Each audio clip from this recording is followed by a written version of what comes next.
Malayali മംഗ 2025 season 2ലേക്ക് എല്ലാ മാന്യ പ്രേക്ഷകർക്കും എല്ലാ പ്രിയ നാട്ടുകാർക്കും പ്രിയ ജഡ്ജസിനും ഏവർക്കും സ്വാഗതം. ഒരു നിറഞ്ഞ കൈയ്യടി തരാമോ?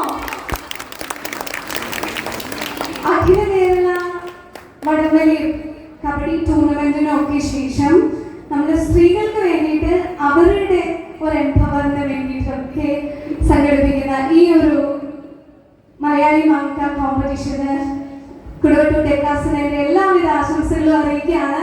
അതോടൊപ്പം തന്നെ എല്ലാ കണ്ടസ്റ്റൻസിനും I am Theresa Francis Mary, your host for today. So എന്നെ ഇവിടെ ക്ഷണിച്ച ഈ ഒരു ക്ലബിന് ഒരുപാട് നന്ദി അറിയിക്കുകയാണ്. സോ ഒരിക്കൽ കൂടി ഒരു നല്ല കൈയ്യടി എനിക്ക് തരാമോ? Yes, thank you. ചേട്ടന്മാർ നിങ്ങൾ കൈയടിക്കുന്നില്ല കേട്ടോ. ഇത് സ്ത്രീകളുടെ പരിപാടിയാണെങ്കിലും നിങ്ങളുടെ ഒരു പ്രചോദനം അത് വളരെ അത്യാവശ്യമാണ്. സോ നിറഞ്ഞ കൈയ്യടി ത്രൂ ഔട്ട് ഈ ഷോയിൽ നിങ്ങൾ ഉണ്ടായിരിക്കണം.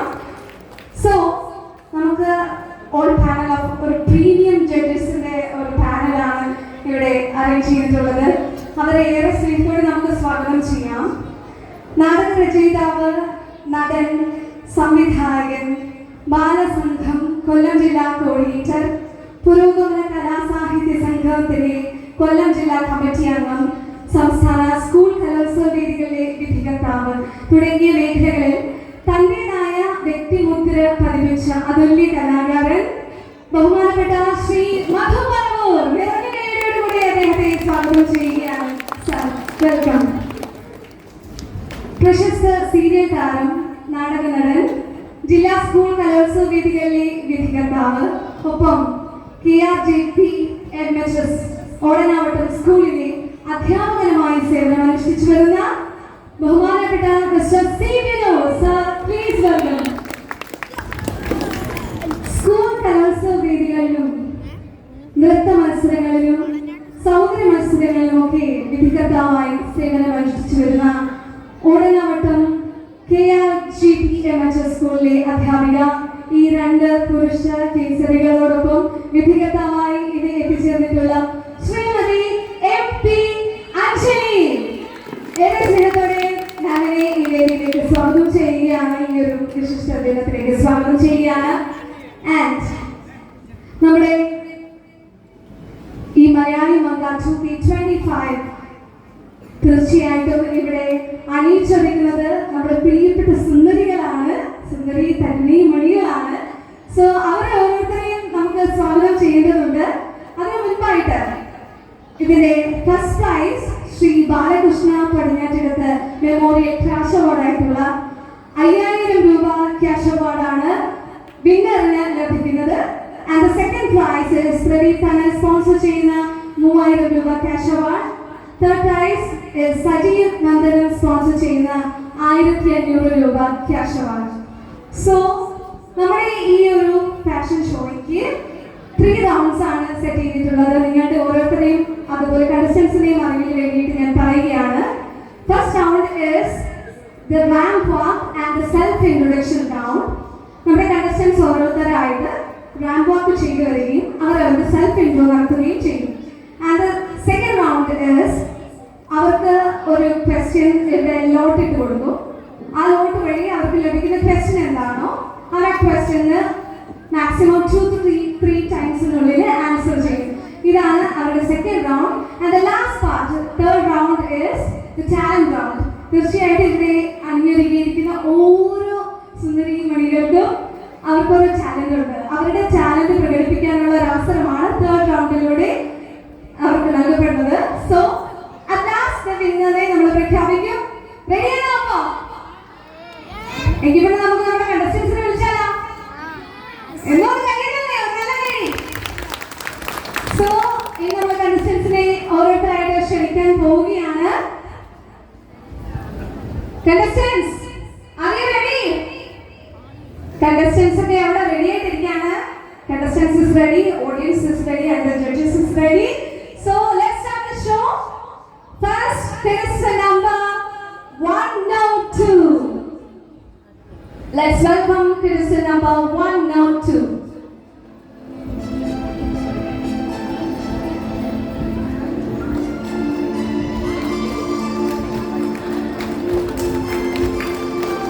കയ്യടി കൊടുക്കാം.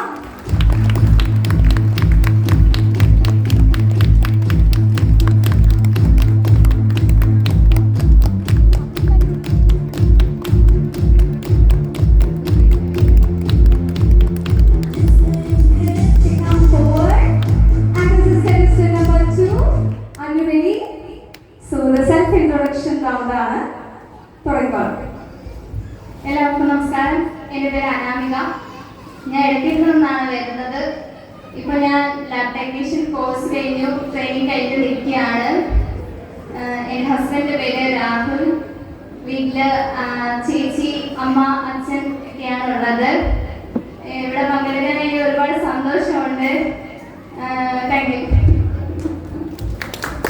Thank you. Judges, kindly note that was contestant number 102. And let's move on to contestant number 104.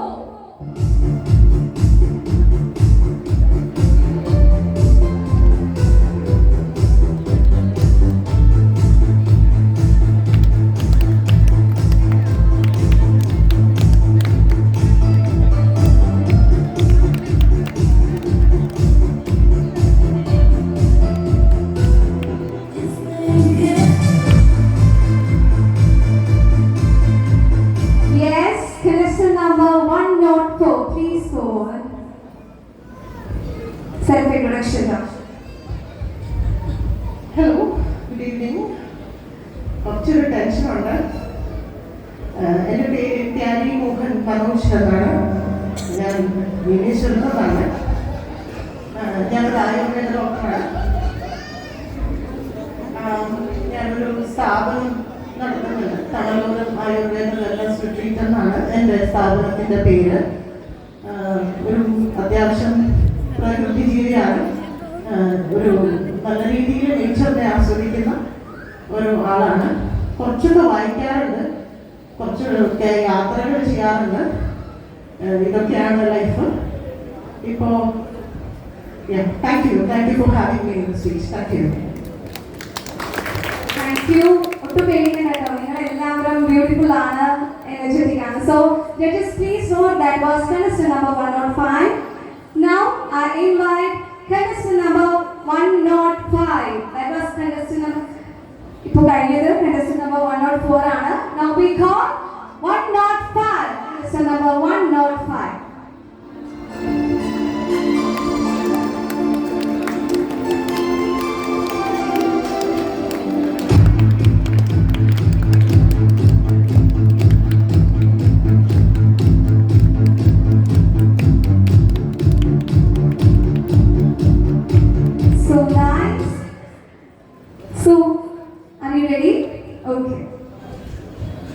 എല്ലാവർക്കും നമസ്കാരം.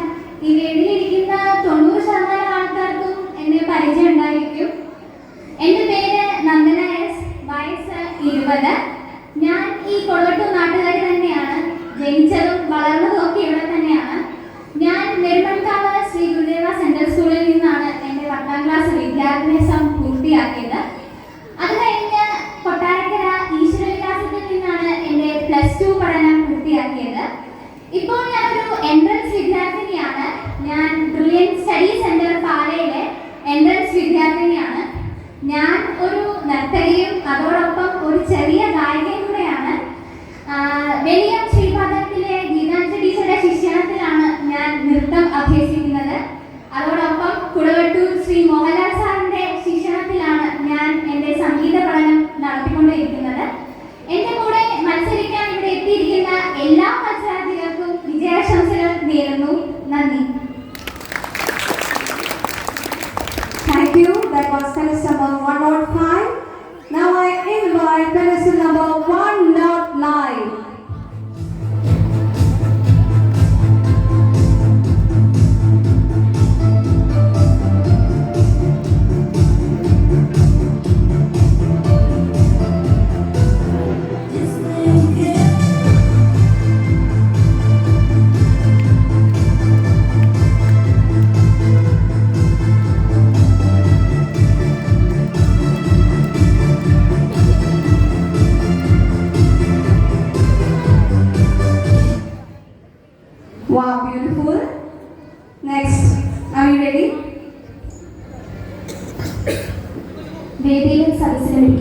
എല്ലാവർക്കും എൻ്റെ നമസ്കാരം. ഞാൻ ശിവാനി ശങ്കർ. എൻ്റെ സ്ഥലം മരുതമൺപള്ളി. ഫാത്തിമ മാതാ നാഷണൽ കോളേജിലെ ഡിഗ്രി ഫസ്റ്റ് ഇയർ വിദ്യാർത്ഥിനിയാണ്. ചെറുപ്രായത്തിൽ, അതായത് 1ാം ക്ലാസ്സിൽ പഠിക്കുമ്പോൾ കഥ പറച്ചിലിലൂടെ തുടങ്ങി മോണോ ആക്ട്, കഥാപ്രസംഗം, സംഗീതം വരെ അഭ്യസിക്കുവാനുള്ള കഴിവ് ഞാൻ നേടിയെടുത്തിട്ടുണ്ട്. അതുപോലെ തന്നെ എനിക്ക് ഏറ്റവും എടുത്തു പറയേണ്ടത് 2019 റവന്യൂ ജില്ലാ കലോത്സവത്തിൽ നാടക മത്സരത്തിന് മികച്ച നടിക്കുള്ള സ്ഥാനം ലഭിച്ചെന്നുള്ളത് ചാരിതാർത്ഥ്യജനകമാണ്. വർഷങ്ങളായി ഈ കൊടവട്ടൂരുമായി ഒരു ബന്ധമുണ്ടെങ്കിലും 28ാം ഓണാഘോഷമാകുമ്പോൾ എൻ്റെ മനസ്സിന് വളരെയധികം സന്തോഷകരമായ ഒരു കാര്യമാണ്. അതെന്തെന്നാൽ നാടും നാട്ടുകാരും എല്ലാം ഒത്തൊരുമോടുകൂടി ഈ ഒരു ഓണാഘോഷം നടത്തുമ്പോൾ ആരെങ്കിലും ഒന്ന് കണ്ടുവയ്ക്കും. അതുപോലെ തന്നെ ഈ ഓണാഘോഷ പരിപാടിയിൽ പങ്കെടുക്കാൻ സാധിച്ചതിൽ ഞാൻ പതിന്മടങ്ങ് സന്തോഷവതിയാണ്. അതുപോലെ എൻ്റെ കൂടെ മത്സരിക്കുന്ന എല്ലാ അംഗങ്ങൾക്കും ഒരുപാട് വിജയാശംസകൾ നേരുന്നു. നന്ദി.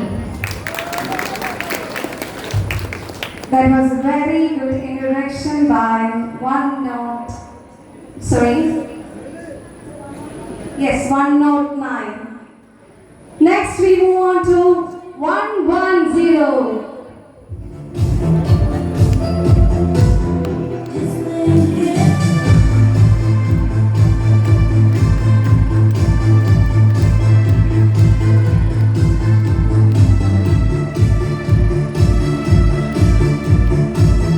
Let's hear the self-introduction.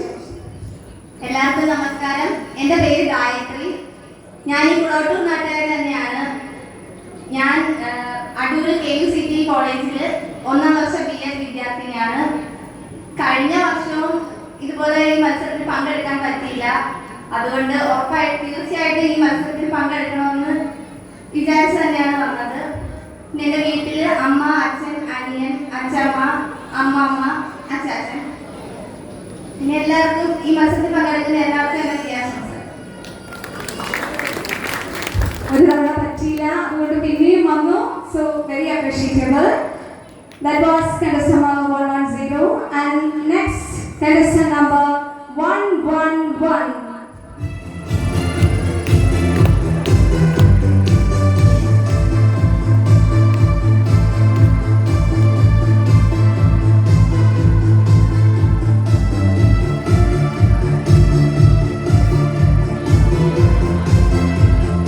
Let's move to the introduction.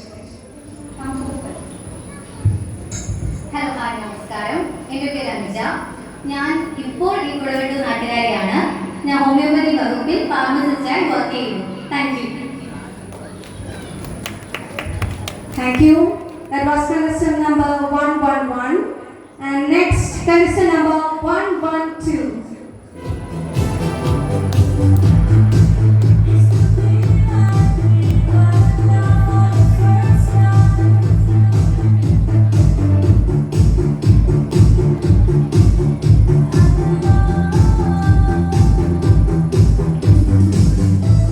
Please come forward for the introduction. എല്ലാവർക്കും നമസ്കാരം. എൻ്റെ പേര് സൗമ്യ. സ്ഥലം കുടവട്ടൂർ തന്നെയാണ്. കുറച്ചു കാലം വിദേശത്ത് വർക്ക് ചെയ്യുകയായിരുന്നു. ഇപ്പം നമ്മുടെ സ്വന്തം നാട്ടിൽ തന്നെ ജോലി ചെയ്യാൻ അവസരം കിട്ടി. നിലവിൽ പുനലൂർ താലൂക്കിൽ വർക്ക് ചെയ്യുന്നു. Thank you. Thank you. That was contestant number 112. Next, contestant number 113. Judges, please note contestant number 113.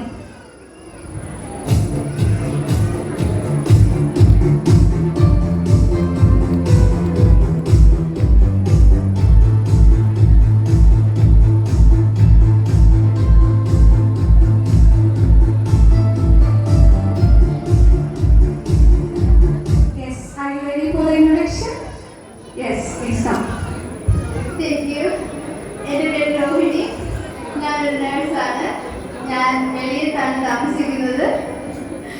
Thank you for having me. Nice smile.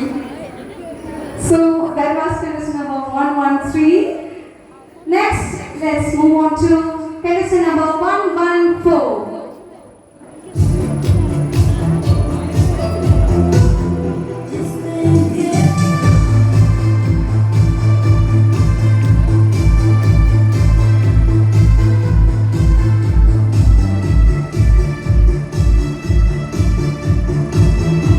Please come for the introduction. ഇത് നല്ല ചിരിയാണ് അല്ലേ? എല്ലാവർക്കും നല്ല ചിരി എന്തായാലും ഉണ്ട്. നമസ്കാരം, എൻ്റെ പേര് അമൃത. ഞാൻ വരുന്ന ഇവിടെ അടുത്ത് നിന്ന് തന്നെയാണ്. എൻ്റെ വീട്ടിൽ അച്ഛൻ, അമ്മ, ചേട്ടൻ. ഞാൻ ഇപ്പം പഠിക്കുന്നത് BBA ഏവിയേഷൻ തിരുവനന്തപുരത്ത് നിന്നാണ്. ഞാൻ പഠിച്ചിരുന്നത് KRGക്ക് ഓണടുത്ത് നിന്നാണ് ഹയർ സെക്കൻഡറി പൂർത്തിയാക്കിയത്. നന്ദി, നമസ്കാരം. Okay, that was contestant number 114. So നമ്മുടെ ഫസ്റ്റ് റൗണ്ട് ഇവിടെ പൂർത്തിയാവുകയാണ്. ഈ contestants-ന് ഇവർ ഓരോരുത്തർക്കും ഒരു നിറഞ്ഞ കൈ നമുക്ക് കൊടുക്കാം. They are beautiful, beautiful smile, beautiful introduction, and നമുക്ക് അടുത്ത റൗണ്ടിലേക്ക് പോകാം. Are you ready? Okay. Next round is നമുക്ക് ഇവർക്ക് കുറച്ച് questions ഉണ്ട്. ഇവർക്ക് ആ questions ഇവർ പിക്ക് ചെയ്യും. അതിനുശേഷം 2 to 3 minutes നിങ്ങൾ അത് സംസാരിക്കുക. ഓക്കെ, റെഡിയാണ്? യെസ്. ആദ്യം എടുക്കുന്നത് 102 ആണ്. Yes, 102.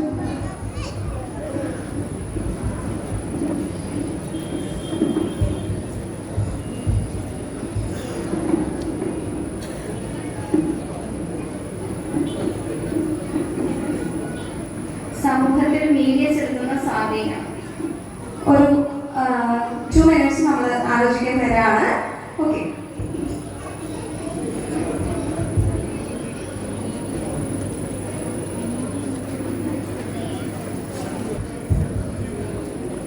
സോ അവർക്ക് ഓരോ സബ്ജക്റ്റ് കൊടുക്കുകയാണ്. ആ സബ്ജക്റ്റ് അവർ നോട്ടിട്ട് അവർ എടുക്കുന്നു. So are you ready? Prepared? റെഡിയാണ് സംസാരിക്കാൻ? ഓക്കെ. എല്ലാവർക്കും നമസ്കാരം. ബഹുമാനപ്പെട്ട ജഡ്ജസ്, എൻ്റെ പ്രിയ നാട്ടുകാരെ, ഇന്ന് ഈ പ്രോഗ്രാമിൽ പങ്കെടുക്കാൻ വേണ്ടിയിട്ട് വളരെയധികം സന്തോഷമുണ്ട്. എനിക്കിന്നിവിടെ കിട്ടിയിരിക്കുന്ന സബ്ജക്റ്റ് എന്താണെന്ന് വെച്ചാൽ സമൂഹത്തിൽ മീഡിയ ചെലുത്തുന്ന സ്വാധീനത്തെ കുറിച്ചാണ്. അത് നമുക്ക് എല്ലാവർക്കും അറിയാം. സമൂഹ മാധ്യമങ്ങൾ ഉണ്ടായത് കൊണ്ടാണ് പല കാര്യങ്ങളും നമ്മളുടെ എല്ലാവരുടെ അടുത്തേക്കും എത്തുന്നത്. അതിപ്പോൾ സോഷ്യൽ മീഡിയ ആയാലും അല്ലാതെ വാർത്തകളായാലും എല്ലാം അങ്ങനെ തന്നെയാണ്. മീഡിയ ഇല്ലാതെ ഇപ്പോൾ ആർക്കും പറ്റാത്തൊരവസ്ഥ തന്നെയാണ്. എന്ത് കാര്യങ്ങളെ കുറിച്ച് അറിയാനാണെങ്കിലും നമുക്ക് അത്യാവശ്യം വേണ്ടത് മീഡിയ തന്നെയാണ്. പല കാര്യങ്ങളിലും എന്തായാലും എന്ത് കാര്യമായാലും നമ്മൾ അതിൽ നിന്ന് തന്നെയാണ് മനസ്സിലാക്കുന്നത്. ഓരോ ആഘോഷങ്ങളും ഇപ്പോൾ തന്നെ ഓണപരിപാടി ഒരുപാട് ആഘോഷങ്ങളായി പലയിടങ്ങളിലും ആഘോഷിക്കുന്നുണ്ട്. അതെല്ലാം നമ്മൾ മീഡിയ വഴി അറിയുന്നതുമുണ്ട്. സോഷ്യൽ മീഡിയ ആയാലും അല്ലാതെ TV-യിലായാലും പല മീഡിയകളിലൂടെ നമ്മൾ പലതും അറിയുന്നുണ്ട്. എനിക്ക് ഈ വിഷയത്തിലൂടെ സംസാരിക്കാൻ കിട്ടിയതിൽ ഒരുപാട് സന്തോഷമുണ്ട്. Thank you. Thank you so much. That was contestant number 102. Next, contestant number 104.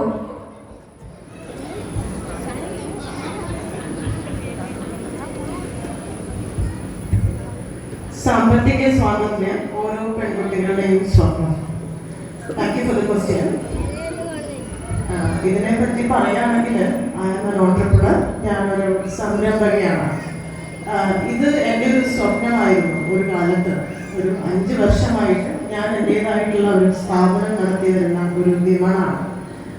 ഓരോ പെൺകുട്ടികളും അവരവരുടെ കാര്യം നിൽക്കുക, സെൽഫ് ഇൻഡിപെൻഡൻസ് അല്ലെങ്കിൽ ഫിനാൻഷ്യൽ ഇൻഡിപെൻഡൻസ് എന്നൊക്കെ പറയുന്നത് എനിക്ക് തോന്നുന്നു അതൊരു അനിവാര്യമായ കാര്യമാണ്. പ്രത്യേകിച്ച് ഈ ഒരു കാലഘട്ടത്തിൽ പഴയ പോലെയല്ല, എല്ലാ കാര്യങ്ങളും മാറി, സൊസൈറ്റി മാറി, നമ്മുടെ നീഡ്സ് മാറി, ആവശ്യങ്ങളും ഒരുപാട് കാര്യങ്ങളാണ്. പണ്ടെന്ന് പറഞ്ഞു കഴിഞ്ഞാൽ സ്ത്രീകൾ ഇപ്പോഴും എനിക്ക് തോന്നുന്നു ഒരു ഒതുങ്ങിക്കൂടുന്ന ഒരു പ്രകൃതിയായിരുന്നു. ഇപ്പോൾ അല്ലെങ്കിൽ പുരുഷന്മാർ കൊണ്ടുവരുന്ന സാമ്പത്തികം നമ്മൾ അച്ചടക്കത്തോടു കൂടി കൈകാര്യം ചെയ്യുക എന്നുള്ളതായിരുന്നു നമ്മൾ നടത്തിയിരുന്നത്. ഇപ്പോൾ അത് കുറച്ചും കൂടെ മാറി നമ്മൾ തന്നെ ഉണ്ടാക്കുന്ന നമ്മുടെ സാമ്പത്തികം നമ്മൾ അച്ചടക്കത്തോടു കൂടി കൈകാര്യം ചെയ്യുക എന്നുള്ളതാണ്. ഇതിനകത്ത് പെൺകുട്ടികൾ I am so happy to see women who are coming up. ഒരുപാട് പെൺകുട്ടികൾ വരുന്നുണ്ട് എന്നുള്ളതാണ്. സെൽഫ് ഇൻഡിപെൻഡൻ്റ് ആയിട്ട് ഇപ്പോൾ നമ്മളൊരു വീട്ടിൽ ഒരു അംഗസംഖ്യ എടുത്തു കഴിഞ്ഞാൽ most of the women are working. അത് ഒരു സ്വാതന്ത്ര്യം തന്നെയാണ്. എവിടെയോ പ്രിയങ്ക ചോപ്ര പറഞ്ഞിട്ടുണ്ട്, അവരുടെ അമ്മ അവരോട് അഡ്വൈസ് ചെയ്തിരുന്നത് എത്രത്തോളം ഇൻഡിപെൻഡൻ്റ് ആയിട്ട് ഫിനാൻഷ്യൽ ഇൻഡിപെൻഡൻ്റ് ആയിട്ട് നിൽക്കാമോ അത്രത്തോളം നല്ലതാണ് എന്നുള്ളതാണ്. പെൺകുട്ടികൾക്ക് അത് തന്നെയാണ് വേണ്ടുന്നത്. ഒരു ചെറിയ കാര്യം, ഒരു കൈത്തൊഴിൽ നമ്മളുടെ കൈവശം ഉണ്ടെങ്കിൽ ഒരു തയ്യലായിട്ടോ ഒരു ഈ നമ്മൾ മാർക്കറ്റ്സിലൊക്കെ കണ്ടിട്ടില്ലേ മീൻ കച്ചവടം ചെയ്യുന്ന എത്രയോ വിമൻ അവരുടെ കുടുംബം പോറ്റുന്നത്. ഏതെങ്കിലും ഒരു ഘട്ടത്തിൽ നമുക്കൊരു എവിടെയോ വെച്ച് നമുക്കൊരു പുരുഷ സഹായം ഇല്ലാതാവുകയാണെങ്കിൽ ഉറപ്പായിട്ടും സ്ത്രീകൾക്ക് വേണ്ടുന്ന ഒരു പർട്ടിക്കുലർ സംഭവമാണ് ഈ ഒരു ഫിനാൻഷ്യൽ ഇൻഡിപെൻഡൻസ്. എല്ലാം സാമ്പത്തികത്തിലാണ് എന്നുള്ളതല്ല, എന്നാലും ഫിനാൻഷ്യലി ഇൻഡിപെൻഡൻ്റ് ആവാന്നുള്ളത് ഓരോ വിമന്റെയും ആവശ്യമാണ്. Thank you so much. Thank you, that was a thoughtful message. And next, contestant number 105.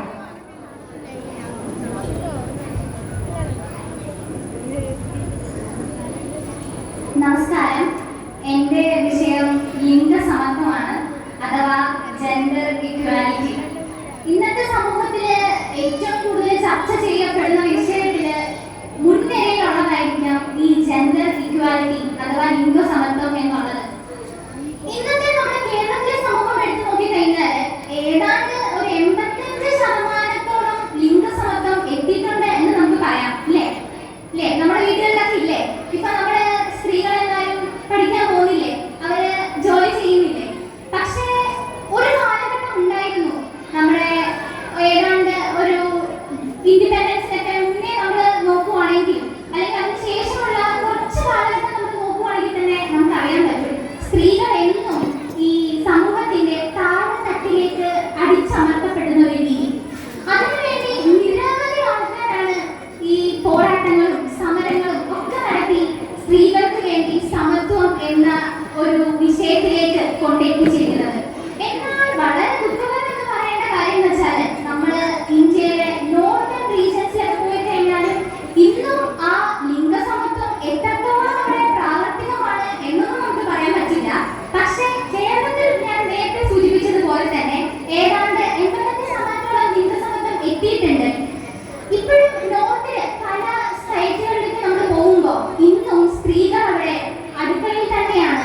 ഇപ്പോഴും നമുക്ക് വളരെ ചെറുപ്പകാലത്തിൽ തന്നെ, അതായത് ഏതാണ്ട് ഒരു 18 വയസ്സിന് മുന്നേ തന്നെ ഈ പെൺകുട്ടികളെ വിവാഹം കഴിച്ച് വിടുക, അല്ലെങ്കിൽ അവരെ ജനിച്ചത് തന്നെ പ്രസവിക്കാനും അല്ലെങ്കിൽ വീട്ടു ജോലി നോക്കാൻ വേണ്ടിയിട്ടും അല്ലെങ്കിൽ കുട്ടികളെ സംരക്ഷിക്കാൻ വേണ്ടിയിട്ടും എന്നൊരു ചിന്താഗതി കൊണ്ടു നടക്കുന്ന ഒരുപാട് പേര് ഇന്നുണ്ട്. അതൊക്കെ തന്നെ മാറണം. ഇപ്പോ എന്റെ മുന്നിലിരിക്കുന്ന എല്ലാവരും ഏകദേശം ഈ ജനറേഷനിലുള്ള എല്ലാവർക്കും ഈ ലിംഗസമത്വം എന്ന ഒരു വിഷയത്തെ പറ്റി ബോധവാന്മാരാക്കേണ്ട കാര്യം കൊണ്ട് എനിക്ക് തോന്നില്ല. നമ്മൾ ഉപയോഗിക്കുന്ന സോഷ്യൽ മീഡിയ വഴിയും അങ്ങനെ എല്ലാ മേഖലകളിലും ഇന്ന് സ്ത്രീകൾ എത്തിച്ചേർന്ന് തന്നെയുണ്ട്. അങ്ങ് കൽപ്പനാശാലയിൽ തുടങ്ങി ഇപ്പോഴും നാസയിലെ പല മേഖലകളിലും നമ്മുടെ സ്ത്രീകൾ സ്ഥാനം പിടിച്ചിട്ടുണ്ട്. എന്നാലും ലിംഗസമത്വം എന്നത് ഏറ്റവും കൂടുതൽ നമ്മൾ പറയപ്പെടുന്ന ഒരു സ്ഥലം നേരത്തെ ഞാൻ പറഞ്ഞതുപോലെ നമ്മുടെ നോർത്തേൺ റീജൻസ് ഓഫ് ഇന്ത്യയിൽ തന്നെയാണ്. കേരളത്തിൽ ഏതാണ്ടൊക്കെ പ്രാവർത്തികമായിട്ടുണ്ടെങ്കിലും ചില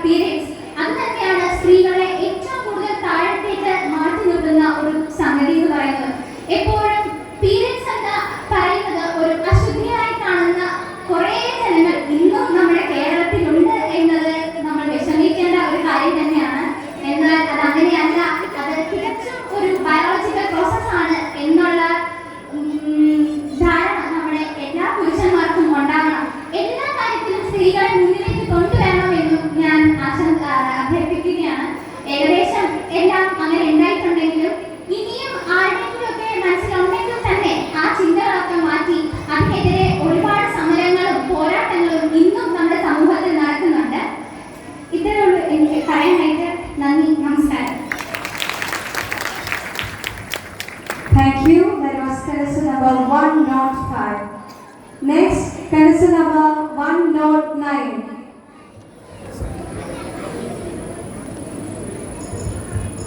നമസ്കാരം. എനിക്ക് കിട്ടിയ വിഷയം ആർട്ടിഫിഷ്യൽ ഇന്റലിജൻസ് അഥവാ അവസരമോ ഭീഷണിയോ. ഇതിലെനിക്ക് ആദ്യം തന്നെ പറയാനുള്ളതെന്ന് പറഞ്ഞാൽ ഇപ്പോൾ ഹ്യൂമൻ സർജറിയും റോബോട്ട് സർജറിയും വേറെ വേറെയാണ്. അപ്പോൾ അതിൽ അവസരവും ഉണ്ട് ഭീഷണിയും ഉണ്ട്. ആ ഒരു സംഭവമാണ് എനിക്ക് പറയുന്നത്. അതുപോലെ തന്നെ ഇപ്പം ChatGPT സഹായം നമ്മൾ തേടുന്നു. അങ്ങനെ നമ്മൾ അത് ChatGPT പോയി ക്വസ്റ്റ്യൻ ചോദിച്ചാൽ തന്നെ അതിൽ കറക്റ്റായിട്ടുള്ള ആൻസർ കിട്ടും, തെറ്റായിട്ടുള്ള ആൻസർ കിട്ടും. അതിൽ നമ്മൾക്കൊരു ഭീഷണി കൂടിയാവുന്നുണ്ട്. അതുപോലെ ഇപ്പോൾ നമ്മൾ ഗൂഗിളിൽ നമ്മൾ ചോദിക്കുന്നു, ഇപ്പോൾ ഒരു ക്വസ്റ്റ്യൻ ചോദിക്കുന്നു, നമുക്ക് അതിൽ നിന്ന് കറക്റ്റായിട്ടുള്ള ആൻസർ കിട്ടുന്നുണ്ടാവാം, പക്ഷെ അതിലൊരു ഡ്രോബാക്ക് കൂടി ഉണ്ടാവും. നമുക്ക് ഭീഷണിയാകപ്പെടുന്നു. ഇപ്പൊ നമ്മൾ കാണുന്നുണ്ട് ജെമിനിയില് ഫോട്ടോ ഒക്കെ ക്രിയേറ്റ് ചെയ്തിട്ട് അതുവഴി ഭീഷണിയും വരുന്നുണ്ട്. നമ്മളെല്ലാം സോഷ്യൽ മീഡിയ വഴി നമുക്ക് കാണാൻ പറ്റുന്നുണ്ട്. എല്ലാവരും നമ്മുടെ ഫേസ് തന്നെയാണ്, സംഭവം നമുക്ക് ഓക്കെയാണ്, പക്ഷെ നമ്മളുടെ അതിൽ നിന്ന് ഒരു ഡ്രോബാക്ക്, നമ്മുടെ ആ ഒരു പിക്ചർ സേവ് ചെയ്തിട്ട് വേറെ ആൾ യൂസ് ചെയ്യുന്ന ആ ഒരു ഇപ്പൊ വരുന്നുണ്ട്. അങ്ങനെയുള്ളൊരു കാര്യം ഇതുവരെ അതൊരു ഭീഷണി കൂടെയാണ്. നമ്മളിപ്പോൾ അത് വിശ്വസിച്ച് ഇപ്പൊ കൊടുത്തു കഴിഞ്ഞാൽ പോലും ഒരു പിക്ക് കൊടുത്തു കഴിഞ്ഞാൽ പോലും അത് കറക്റ്റ് ആവണമെന്നില്ല. നമ്മൾ തന്നെയാണ് അതിനെ ചെയ്ത് വരുന്നത്, പക്ഷേ അവര് തന്നെ അത് നമ്മുടെ പിക്കൊക്കെ ഇങ്ങനെ സ്റ്റോർ ചെയ്ത് വെച്ച് നമ്മൾ അതിൽ നിന്ന് ഭീഷണിപ്പെടുത്താം. അങ്ങനെയൊക്കെ ഇപ്പൊ കുറെ സംഭവങ്ങൾ വരുന്നത് കൊണ്ട് നമ്മൾ ഇതിൽ നിന്ന് മനസ്സിലാക്കുന്നു. ഇത്രയും കാര്യങ്ങളൊക്കെ പറയാനുള്ളൂ. നന്ദി. Thank you. That was contestant number 109. Next, we move on to contestant number 110. എല്ലാവർക്കും നമസ്കാരം. എനിക്ക് കിട്ടിയ വിഷയം പുസ്തക വായനയുടെ പ്രാധാന്യം. പുസ്തക വായന എന്ന് പറയുമ്പോൾ വളരെയേറെ പ്രാധാന്യം അർഹിക്കുന്ന ഒരു വിഷയമാണത്. നമ്മൾ പണ്ട് സ്കൂളിൽ പഠിച്ചതുപോലെ കുഞ്ഞുണ്ണി മാഷ് പറയുന്ന വായിച്ച് വളർന്നാൽ വിളയും, വായിക്കാതെ വളർന്നാൽ വളയും എന്ന് പറയുന്ന പോലെ പുസ്തകങ്ങൾ നമ്മൾ എത്ര വളർന്നാലും പുസ്തകങ്ങൾ എപ്പോഴും നമ്മുടെ സഹചാരിയായിരിക്കണം. ഇപ്പൊ സോഷ്യൽ മീഡിയയിൽ ChatGPT പോലുള്ള ഇതൊക്കെ വന്നതുകൊണ്ട് നമ്മൾ അധികം പുസ്തകങ്ങളൊന്നും റെഫർ ചെയ്യാതെ എല്ലാം നമ്മൾ ഗൂഗിളിനോട് ChatGPT-യോടൊക്കെയാണ് ചോദിക്കുന്നത്. അതിൽ തെറ്റും കാണും, ശരിയും കാണും. അതേസമയം നമ്മൾ പുസ്തകങ്ങൾ വായിച്ച് റെഫർ ചെയ്തിരിക്കുമ്പോൾ നമുക്ക് കൃത്യമായിട്ട് പല പുസ്തകങ്ങളും വായിച്ച് റെഫർ ചെയ്തിരിക്കുമ്പോൾ കൃത്യമായിട്ടുള്ള ഉത്തരം കിട്ടും. അതുപോലെ കുഞ്ഞുനാളെ തൊട്ട് നമ്മൾ വായിച്ച് വളരാൻ ശീലിക്കണം. കൊച്ചു കുട്ടികൾക്ക് ഇപ്പം ചെറിയ ചെറിയ കഥകളൊക്കെ വായിക്കാൻ കൊടുക്കുമ്പം അവരുടെ മനസ്സിൽ അതിനെപ്പറ്റിയുള്ള ഒരു ചിത്രങ്ങളൊക്കെ രൂപപ്പെടും. അങ്ങനെ നമ്മുടെ ബുദ്ധി വികസിക്കാനും നല്ല ചിന്തകളെല്ലാം ഉണ്ടാകാനും അത്യന്താപേക്ഷിതമായ കാര്യമാണ് പുസ്തക വായന എന്നുള്ളത്. Thank you. Thank you. That was contestant number 110. Next, contestant number 111.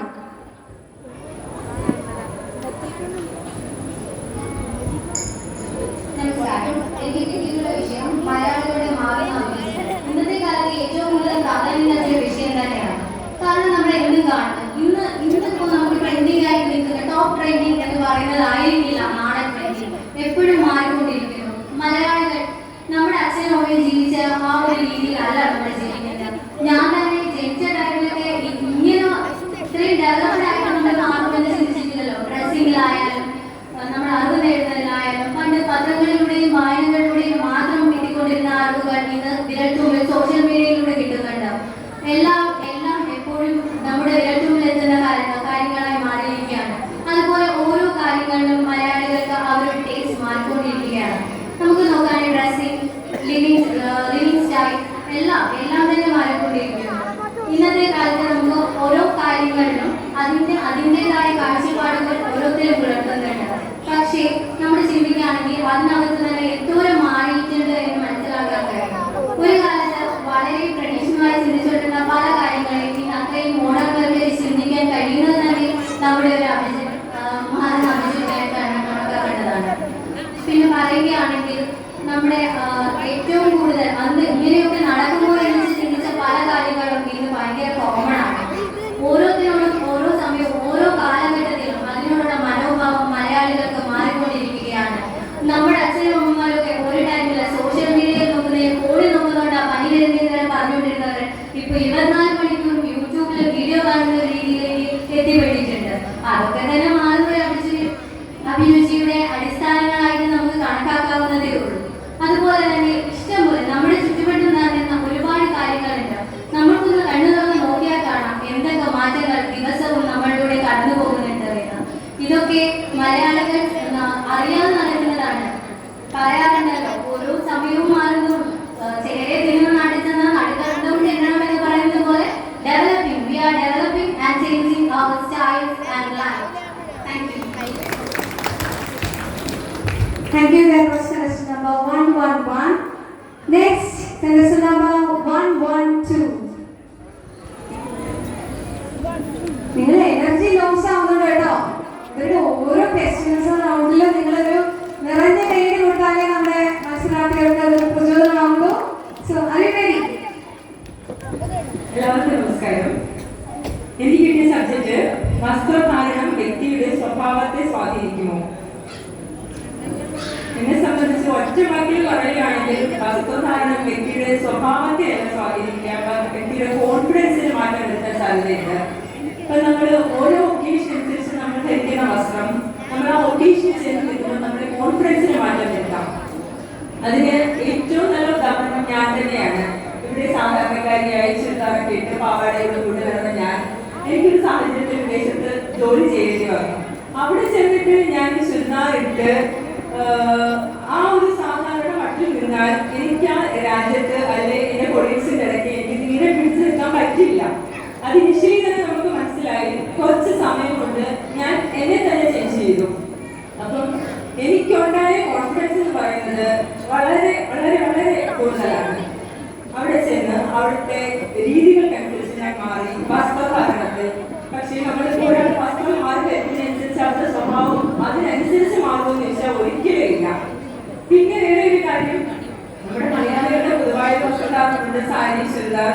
അത് തന്നെ എപ്പോഴും കണ്ടിന്യൂ ചെയ്യണമെന്ന് ചോദിച്ചു കഴിഞ്ഞാൽ ഞാൻ ഒരിക്കലും വേണ്ടാന്ന് പറയും.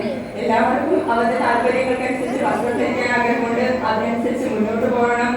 പിന്നെ വസ്ത്രം വെച്ച് ഒരാൾ ജഡ്ജ് ചെയ്യുന്നത് തീരെ നല്ല കാര്യമല്ല. വസ്ത്രമല്ല അവരുടെ പേഴ്സണാലിറ്റിയെ ഡിസൈഡ് ചെയ്യുന്ന ഒരു ഫാക്ടർ. സോ എല്ലാവരും അവർ ഇഷ്ടപ്പെട്ട വസ്ത്രം ധരിക്കാനുള്ള സ്വാതന്ത്ര്യം ഉണ്ടാവണം. പക്ഷെ നല്ല രീതിയിൽ അത് നമ്മൾക്ക് സ്യൂട്ട് ആവുമോ എന്ന് ചിന്തിച്ചിട്ട് വന്നാൽ അത് കുറച്ചുകൂടി ബെറ്റർ ആയിരിക്കും. നമ്മുടെ പേഴ്സണാലിറ്റിയും നമ്മുടെ തിങ്സിനെയും നമ്മുടെ അപ്പിയറൻസിനെയും കുറച്ചുകൂടി ഉയർത്തിക്കാട്ടും. സോ വസ്ത്രം ഒരിക്കലും ഒരാളെ താഴ്ത്താനോ ഒരാളെ ജഡ്ജ് ചെയ്യാനോ ഒരാൾ കാര്യമായി മാറാതെ എല്ലാവരെയും നല്ല രീതിയിൽ മുന്നോട്ട് നയിക്കാനുള്ളൊരു കാര്യമായി വരട്ടെ എന്ന് ആഗ്രഹിക്കുന്ന വ്യക്തിയാണ്. നന്ദി, നമസ്കാരം. Thank you. That was contestant number 112. Next, contestant number 113. ഞാൻ പറഞ്ഞതുപോലെ ബ്യൂട്ടിഫുൾ സ്മൈലാണ്, എപ്പോഴെങ്കിലും ചിരിച്ചിരിക്കുകയാണ്. ഓക്കെ, എനിക്ക് കിട്ടിയത് ജനാധിപത്യം വീട്ടിൽ.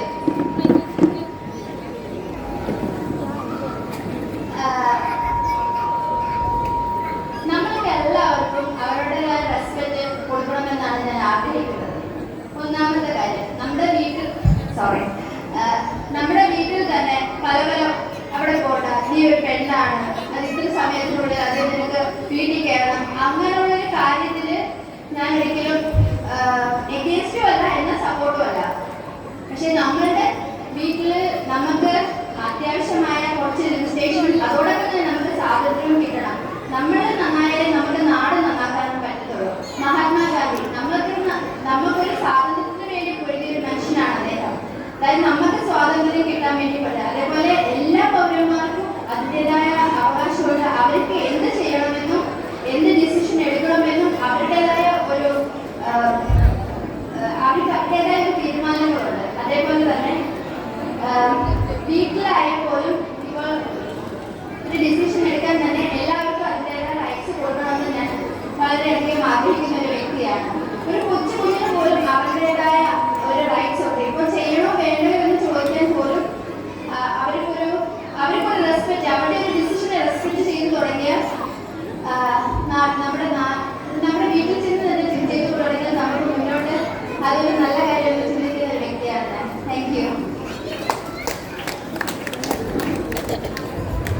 And that was contestant number 113. Next contestant number 114.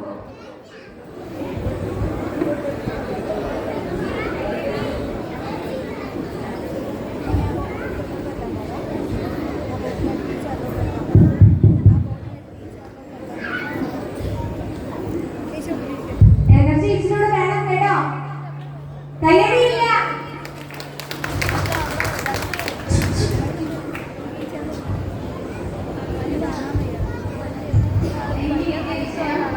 Social media. എനിക്ക് കിട്ടിയ വിഷയം സോഷ്യൽ മീഡിയ നല്ലതോ അതോ ശാപമോ എന്നുള്ളതാണ്. ഇപ്പൊ നമ്മുടെ ദൈനംദിന ജീവിതത്തിൽ സോഷ്യൽ മീഡിയ ഇല്ലാതെ ഒന്നും തന്നെ ഇല്ല. സോഷ്യൽ മീഡിയ കൊണ്ട് നമുക്ക് ഒട്ടേറെ നല്ല കാര്യങ്ങൾ കാണുകയും അറിയുകയും എല്ലാം ചെയ്യാം.